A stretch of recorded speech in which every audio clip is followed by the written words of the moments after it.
I am your host, Nicole Will, and we're so happy you're here as we navigate the world with your aging loved one. We are here to come alongside older adults, family members, and the senior living community as we explore the world of aging and elder care with helpful resources, informative interviews, and approachable conversation. We get to do this together, so join us on our journey, and this is the Will Gather podcast. How do we bring children and families into our interactions with our loved ones and maintain those positive relationships? My guest today is Alder Allensworth. She is an RN, and also Brenda Freed. She is a music educator and a music therapist, and the inspiration behind Mackenzie Meets Alzheimer's educational program. It's based on a true story of the interaction between Alder's 8-year-old niece and Alder's mother who had Alzheimer's disease.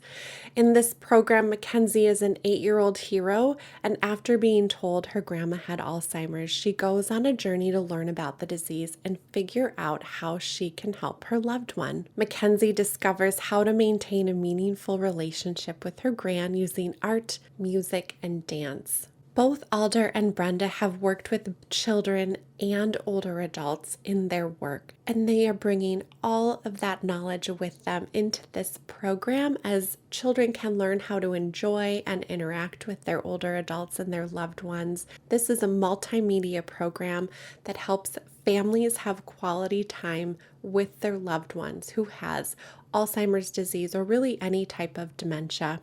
We want our children to be comfortable as they visit and as they spend time. Our conversation includes the motivation behind developing the program, who benefits from it, why it's important for children to be involved with their loved one who has Alzheimer's disease. How do we explain Alzheimer's disease to children, and what role do children play in the lives of their loved one, and things to look for when and why a child should ask a responsible adult for help, the different activities we can do together in the different stages, some tips for adults when we incorporate our children into the care of our loved one, and where and how people can access Mackenzie Meets Alzheimer's educational program. I enjoyed meeting these women. Their hearts are so kind, and I'm so glad that they developed this program for families. Here is my interview with Alder Allensworth and Brenda Freed. Hello. Hi, how are you? I'm good. How are you? It's so nice to finally meet both of you. Oh, it's nice to meet you. Thank you for having us. Yes, my pleasure. I've been looking forward to this conversation, and I think it's fun because sometimes I meet with people before, but I kind of like the meeting in the podcast I get to learn for the first time about your story and what's happening. So thank you. I have been looking forward to this day. I've heard such incredible things. We have a mutual friend. I was able to have a great introduction to the great work that you are doing. Welcome. Thank you for being here. Thank you for having us. One of my favorite things is to hear a little bit of how things come to be. We connect through those stories. I think there's a lot of wisdom in how our paths bring us to what our hearts call us to. So I would love for you to share with us a little bit more about your background and how this incredible program was developed and the motivation behind doing so. I took care of my mom. She had Alzheimer's. And one summer, the nieces and nephews came, her grandchildren, to visit. And they would visit at least twice a year. And she had been transitioning from mild stage, where they really didn't see a lot of difference, to there became a big change in her behavior that summer. And the 12-year-old got it. You know, she's 12, she understood. But the 5-year-old and the 7-year-old just didn't get it. They didn't know what was wrong. Gran was different. Mm-hmm. And we had a little incident in the home. The 7-year-old, she's very artistic, and she'd been drawing these monsters, and there were kind monsters and monsters that helped her out, like with homework or to feel pretty or to deal with thunderstorms or that type of thing. And she was showing them. She had a special little box, and she was showing them to my mom.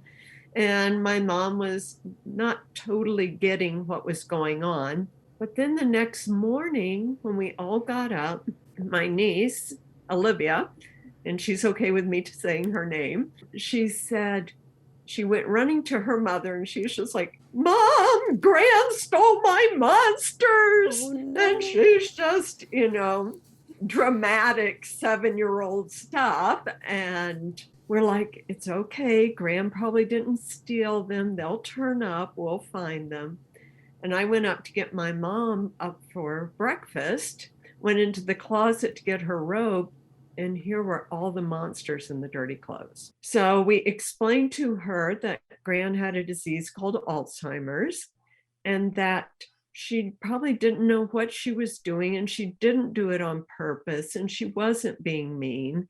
And she just saw this box and felt like it needed to go somewhere. And everybody settled down and had breakfast. So at that point, I started doing a little research, how do you help kids understand this disease? And then what do you do to bring them together to enjoy each other's time together? And there's a lot of great books for kids about not remembering. But there's a whole lot of other behaviors, as you well know. Mm-hmm. And it's more than not about remembering. So I decided I had to write a book about this, write a children's book. And then that's where my friend Brenda came in, because I'm not very good at editing. I have great ideas, but Brenda kind of can put it all together.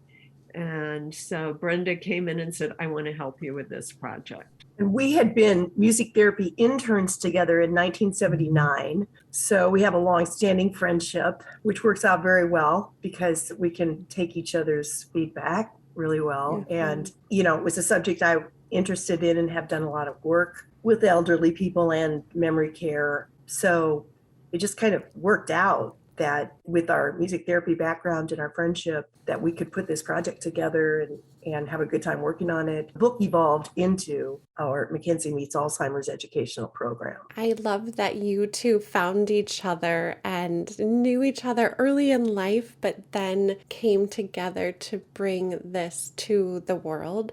And you both have really great clinical backgrounds as well that supported then the work that you're doing with this program. Exactly. And Yeah. it's kind of fun. One of the obstacles was finding a publisher for the book. We were having a horrible time with this. We submitted it all sorts of places. And then a friend of Brenda's said, Brenda's a singer-songwriter. So we had written this, children's book. So she ended up putting it to music, turning it into a song. And then a friend of hers said, hey, why don't you make a music video out of it? An animated video. And so we did that. That was our first thing.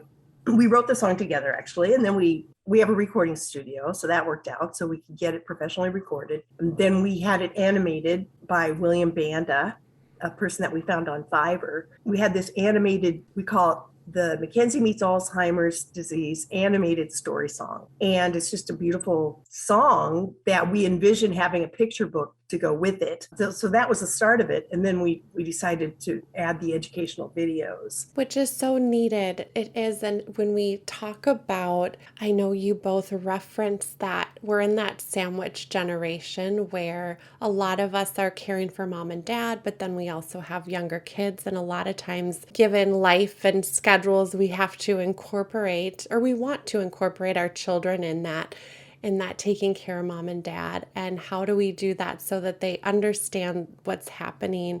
They're not as confused and overwhelmed. And taking the book, which is such a great foundation, but as children and even as adults, we learn so much better, I think, when we also then have song, right? Like I can remember lyrics to a song that I can't remember, so many other various things, but I'm going to remember that. And then you tie in the visual piece. And I think that's what really has things stick, and it's catchy, and we can remember it a little bit easier, and then we can take that, what we've learned, into our interactions with our loved ones as well. Yeah, I love the song because the song talks more about the disease than just the fact that people forget things. We talk about behaviors in the song as well. So it's really cute. It is. Just say it's really cute. It is. I was able to see some of the sample video as well, and I'm like, oh, this is now going to stick with me because I've been in the business for how long? But having that visual of it too was so great. I'd love for you to just start us off by explaining, and you did a really good job of that, but explaining exactly what Mackenzie Meets Alzheimer's is. It is a series, a video series. We call it the Mackenzie Meets Alzheimer's Disease Educational Program. And within that program is Mackenzie Meets Alzheimer's Disease Educational Video Series. So the program has 5 videos. What is Alzheimer's disease? Mild stage Alzheimer's disease, moderate stage Alzheimer's disease, severe stage Alzheimer's disease, and coping with Alzheimer's disease for the responsible adult children. So we're making videos that are understandable by children, yet informative for adults.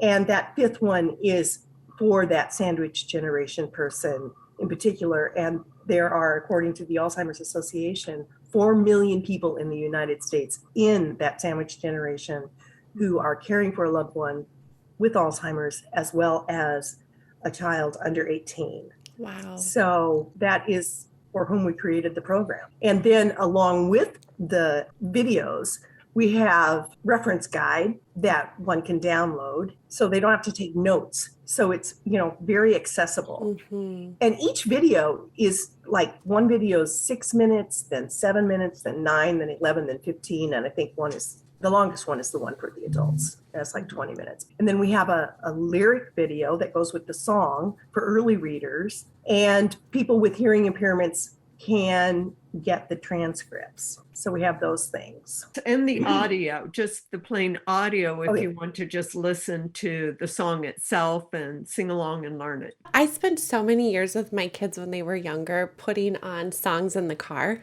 It was like the perfect spot to be able to sing along, keep them entertained. And now with what you're doing, they can learn something, which could be just another way to do that. I like how comprehensive it is and easy to digest. You really took into consideration the length of time.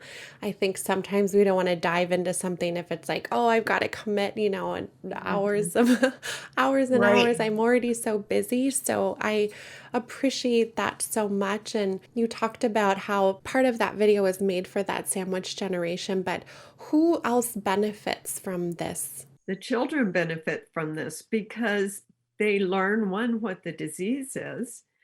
They learn then how they can interact and be part of the family and part of the caregiving process, and that everyone needs to feel needed. And then the loved one, of course, the more educated the family is, those loved ones with the disease totally can benefit because people just don't know what to do or say. Yeah. And we provide those tools, that toolkit. It's not just about the forgetting, right? There's so many other things that go into that, and it's just going to increase those positive interactions, right, between families and strengthen those relationships when we know how to best care for the people that we love. How do you explain Alzheimer's disease to children? In our What is Alzheimer's Disease for Children, we give an example of a child feeling thirsty or somebody feeling thirsty. And so if you feel thirsty, you go, what do I want to drink?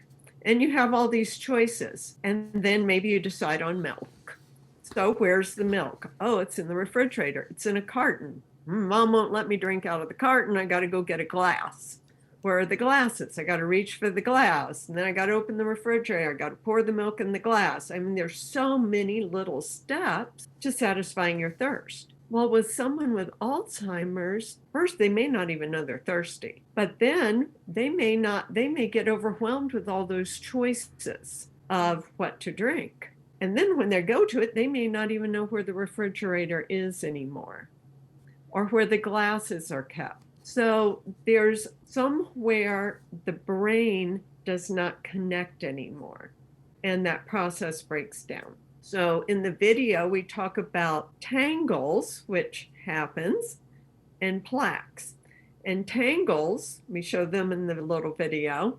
And sometimes the person can think, I'm thirsty, but then it hits the tangle in the brain and they end up in the bathroom because the thought got diverted. Or they're thinking they're thirsty and then they think about milk and then the thought totally goes away. And that's a plaque. They've hit the stop sign and it's just stopped. So we explain it in those terms, just taking a real life example. And then we talk about how that can be frustrating. Yes, for all involved, right? Absolutely. Yes. For everyone involved. Yes. And there's roles that we all play as a family. We're more in that primary caregiver role possibly. What role do you see that children play in the lives of their loved ones that have Alzheimer's disease? As far as roles, I think a child, depending on their age and their ability, can probably take more of a role than we as adults assume. I agree. And I see it as a very supportive role. And one of the things that happens in Alzheimer's is people regress.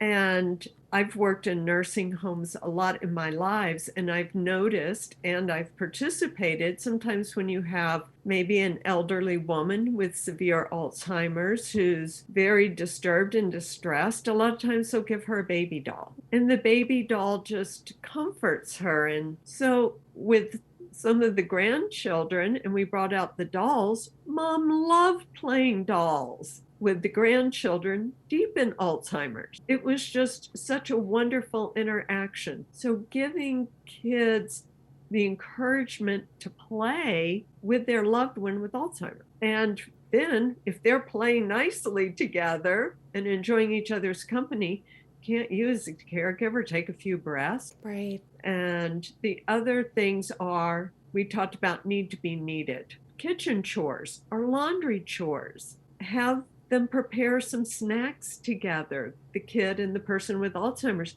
They may remember some of their cooking skills because they probably did it over and over and over and over again. So put them in the kitchen with the child, again, ability level, and have them do some snacks and some fun things together. In fact, we've got a freebie coming out soon about 10 finger foods that people can make together and we'd like to share with people. Laundry, folding towels. Oh my gosh, that's just such a wonderful thing that people with Alzheimer's can sit and fold towels over and over and over. You need your laundry folded. That's a really good thing to do. And the person with Alzheimer's, they know on some level deep inside, they need to be needed. They want to do those things. They want to participate in the household. And so that's just a wonderful thing to pass on.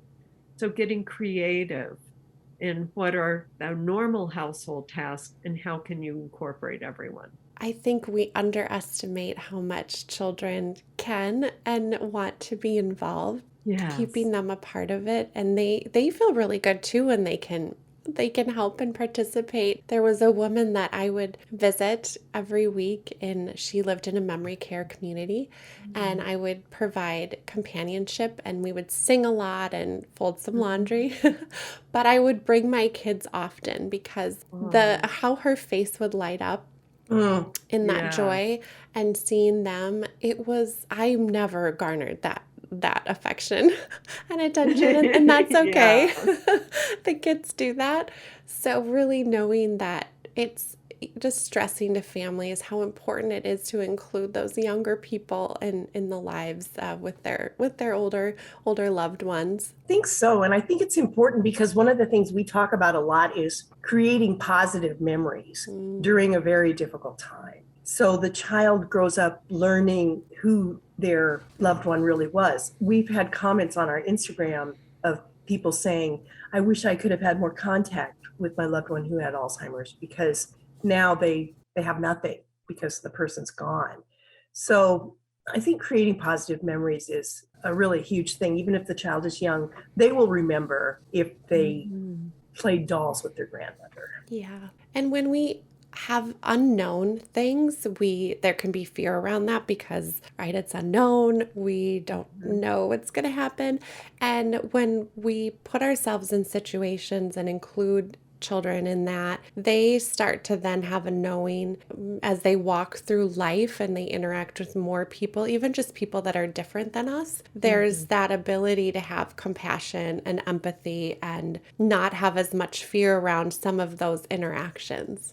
Exactly. Like I was talking with someone on Instagram the other day, there's quite a huge community of caregivers on Instagram. Yeah. And people who are supportive of caregivers. And one person was talking about the severe stage and how it's important to just sometimes just hold the person's hand.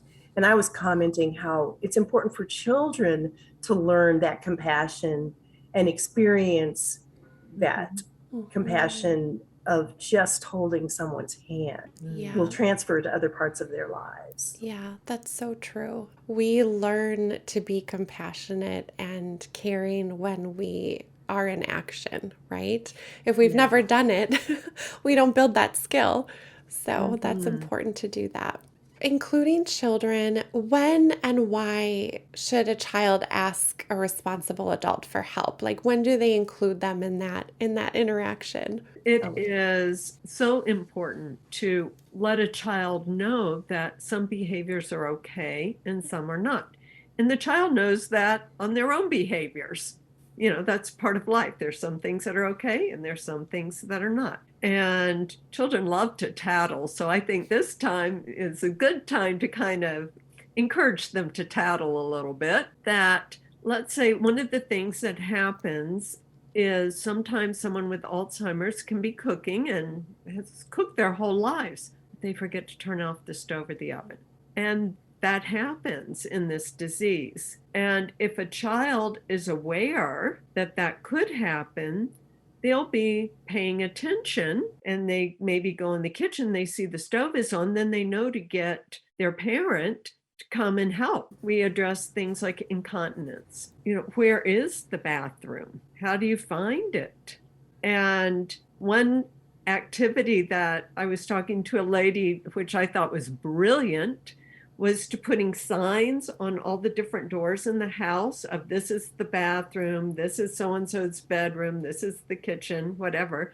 And having the child make the signs themselves for the doors. Great idea. And decorating them and that type of thing. And it's okay if the person is lost and needs the bathroom and can use the bathroom themselves, the child could show them where it is. But when it comes to incontinence care, they need to go and get a responsible adult to help. The other thing that happens is sundowning, and that's such a tough time of day. And I'm sure that's what happened when the monsters disappeared. A lot of times people, especially towards late stage, will want to leave, will want to go, will want to wander. I've got to go, I've got to leave, I've got to go, want to get out the doors. And redirecting that is very difficult. And children have been taught you need to obey your elders. Well, here's Gran saying, open the door for me. And the child's like, oh my God, what do I do? You know? So it's important to explain to the child, don't open the door, come and get me and let me know. Because the child would feel awful if they were the ones that opened the door and Gran got out and got lost and got hurt. So it's real important to explain to children that people with Alzheimer's can get lost. They don't remember where they are. And if they're trying to wander or trying to get out of the house or the yard or wherever, please come and get a responsible adult. So those are some of the things we discussed. I like that you talk about what to look for. I think sometimes we can share what's happening, but also that you highlight, here's kind of the things that get those adults, that this is what potentially could happen, just to have that awareness. I think as kids, you're right. They do like to tell us what's happening. One thing I wanted to add to that, because I think it's important what Alder was talking about in the preparation, is in our severe stage Alzheimer's disease video, we talk about if the child is, for example, with the person and holding their hand and just spending time with them. We talk about things that could happen. You know, the child should get an adult, like, for example, if breathing becomes irregular, or if the person seems like they're choking, or if the person is restless. And we have a whole list of those things that we like to prepare children to know what to look for when to get that responsible adult. And when they're spending time, we know that when we're doing things together, we can enjoy that a little bit more. What are some activities that they can do together in the different stages? Because I know that the ability levels change as time goes on. That's right. And as the level changes, so does the degree of supervision that's needed as well. But in the mild stage, people can pretty much do what they've always done. So it's great to like go on picnics, get out in nature, color. The person enjoys that. They might sing and dance together. And then as the disease progresses into the moderate stage, we had mentioned doing some kitchen things. Well, it might change from actually doing a cookie recipe together to person with Alzheimer's doing the stirring and the child is doing all the measuring, or the responsible adult.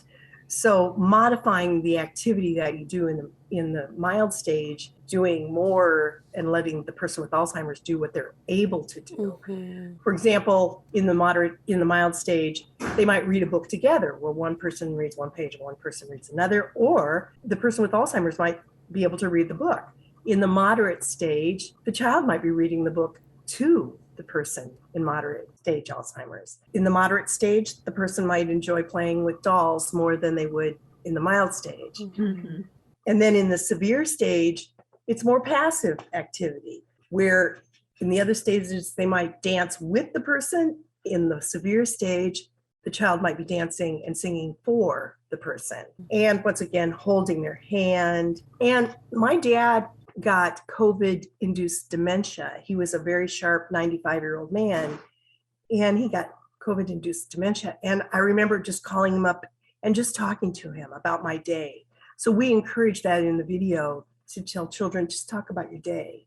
Even though they can't respond, they're hearing you. So just, talk to them. I think they just want to hear someone's voice sometimes. Mm-hmm. And drawing pictures for them, making them a card, putting it on the wall where they can see it. So those are just a few of the activities for each stage that we encourage. There's something to be said too about knowing that even though we might not be seeing the response, knowing that there is that, they're able to receive that and they're able to witness that, and knowing that is still good work. And not even work, just the time to be pouring that love into that person. Yes. And present. Yeah, and being present and not being alone, and acknowledging that. One of my favorite things I used to love to do was give hand massages, because it was the touch, the scent, if you decided to use some aromatherapy lotion, and being able to, and it feels really good. I don't know if you've ever gotten a hand massage, but oh my goodness, they're amazing. And that was also just that way to be present and have that physical interaction, because I think we lose some of that, and that's important to maintain that. Absolutely. I love it. Gosh, we do. And now if we're talking with adults, some tips for adults, especially those incorporating their children into the care of the person with Alzheimer's. It is so important to realize as an adult that the kids know what's going on. And we touched on that before. Kids are really aware of what's going on. And the more knowledge they have, the more that they're going to be able to be helpful, they're going to understand, and they're going to be able to have that compassion and that empathy. Mm. So it's so important to talk to the child about what's going on. And one of the simple things you can tell a child to do is to introduce themselves. Every time they see their loved one with Alzheimer's, and it even doesn't matter if they're living in the same home. Hey, Gran, it's Alder. How are you doing? Because the person may not be able to come up with the name, put a face. They know they're familiar, but they may not remember exactly who this person is. So instead of them sitting there going, oh my God, who's this person talking to me? And they're thinking about that and getting frustrated. If you just simply say, hey, Gran, it's Alder. How you doing? Then the person goes, oh yeah, it's my grandchild. And then tell your relationship to them. Yes, I'm absolutely. Alder and I'm your mother, or I'm Alder. Wait, we should stop. We should start this again. Yeah, especially when I said, hey, Gran. So I made the assumption Right. that I was telling the relationship. But yeah, you may have to spell it out a little more than that, because they may just think their name's Gran. They may not realize that that's a relationship. Right. And that's a really good point. Yeah. Hey, Gran, I'm your granddaughter, Alder. How you doing? So adding that relationship in can make a big difference. And even having that, the person receiving that might not necessarily know that, but I think they know this person knows me and I feel safe in this dynamic because they've introduced themselves and they're smiling, and we've had a little bit of that. Right. I think something that we don't lose as Alzheimer's progresses, at least right away, is the banter of conversation we've had our whole life, right? Hi, how are you? I'm good. You know, the back and forth. And I think that helps set it up for, okay, we're in this dynamic and here we go. This is going to be a good interaction. Absolutely. And another wonderful thing to do is set up structure. Children love structure. In fact, we as adults love structure, and particularly people with Alzheimer's do very well with structure. So if you make a structure of your day that makes sense, and let's take some, maybe the kids are out of school, summer or holidays, you know, we get up at this time, we have breakfast, then we do an outside activity, or then we do an inside activity, then we have a snack, then maybe everybody rest, because it's important to have rest in there too. Because if we all get too tired, we get grouchy. But have that day structured so people know that, okay, I get up and I do this, and then I do that, and then we have lunch, and then we do this, and then we do that, then we have dinner, then we go to bed, get ready for bed. And that also helps somebody who's sundowning too, that, oh, this is what happens next. Trying to get them on as best as you can on a schedule of sleeping at night and being awake during the day. And just having that consistent schedule. The other thing that's real important, and we try and teach this to children anyway, is when do you use an inside voice and when do you use an outside voice. And a person with Alzheimer's, and we explain, has trouble processing too much noise, too many things happening at once. So as the disease progresses, it might be better to have maybe one child interacting with a time, probably no more than two, and using inside voices and being quiet and being calm and doing more activities like coloring versus a louder activity like army men, you know? So just having a calmer, quieter time, that is really important. And having a minimal stimulation and really decrease that stimulation. Those are great reminders. Those are great tips. Yeah, great tips. Continue if you'd like.